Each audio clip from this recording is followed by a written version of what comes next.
Okay, so this is the journal entry for week 3. As far as what I liked about the week, I really enjoyed the movie Miss Evers. What I didn't like about the week is the threaded discussions were really involved this week, as far as they each took about 2 hours to prepare for. But, I did like the movie, so that's all right.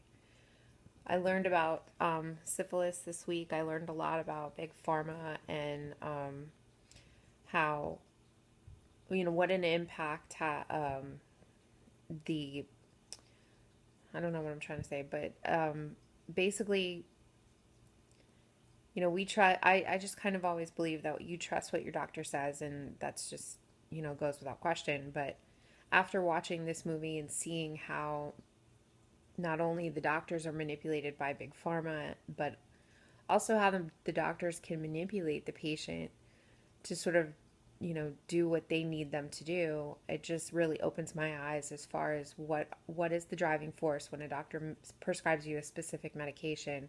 Is it really something that you specifically need, or are they getting a kickback? And it just really kind of, there's a lot of layers to that onion that I didn't really kind of notice before. The other thing that we learned about would definitely be like the botanicals.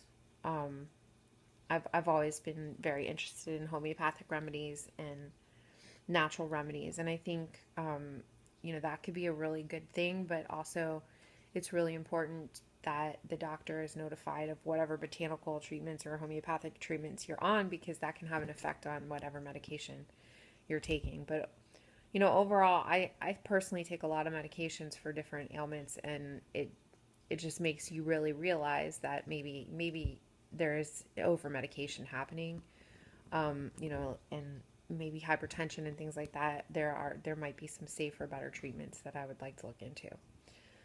So, as far as syphilis and the participants of the Tuskegee study, I think that I can understand why they were told that it was just bad blood and not necessarily told that it was syphilis, because these were people who had no experience with doctors, and they didn't feel that they were going to have an understanding of what was happening, and they didn't want to scare them off. They needed them to get the treatment.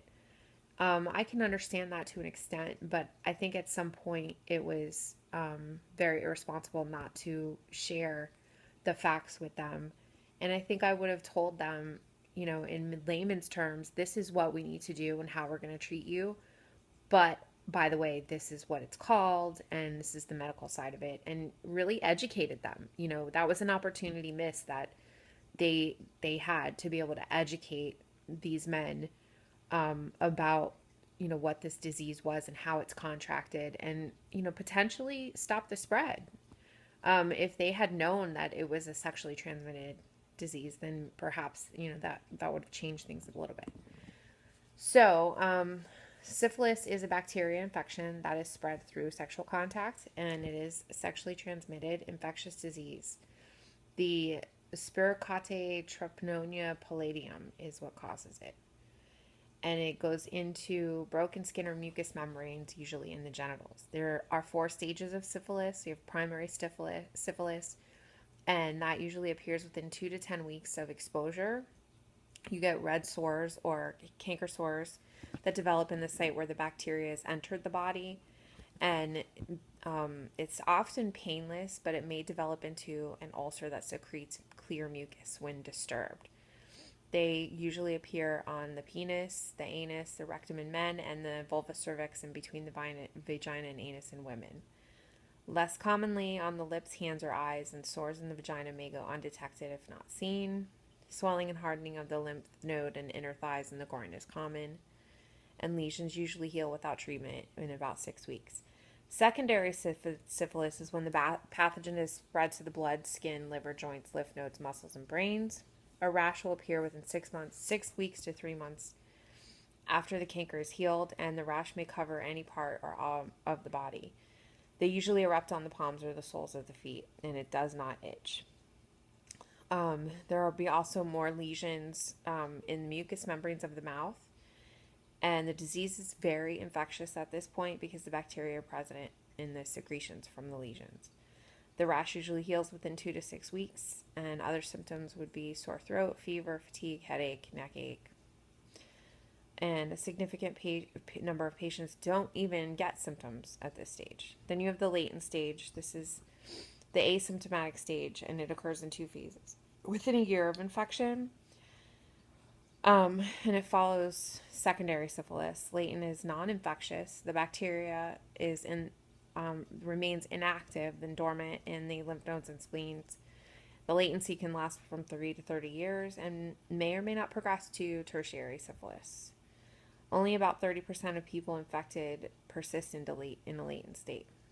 So we have tertiary syphilis, and that begins 3 or more years after the infection. About 30-40% of people progress to this stage. At this stage, the person is no longer contagious, but the bacteria will reactivate, multiply, and spread throughout the body, damaging heart, eyes, brains, nervous system, bones, and joints, and making you crazy, like we saw in the movie. Tumors develop on skin, bones, testes, and other tissues. Cardiovascular symptoms include aortic valve insufficiency, degenerative central nervous system disease, dementia, tremors, loss of muscle, paralysis, and blindness. Damage is irreversible. The primary and secondary syphilis are easy to treat with penicillin. Penicillin is a widely used antibiotic and usually very effective for this. The people that are allergic to penicillin are treated with a different oral antibiotic, which is tetracycline. And that is the conclusion of my week 3 video. Thank you.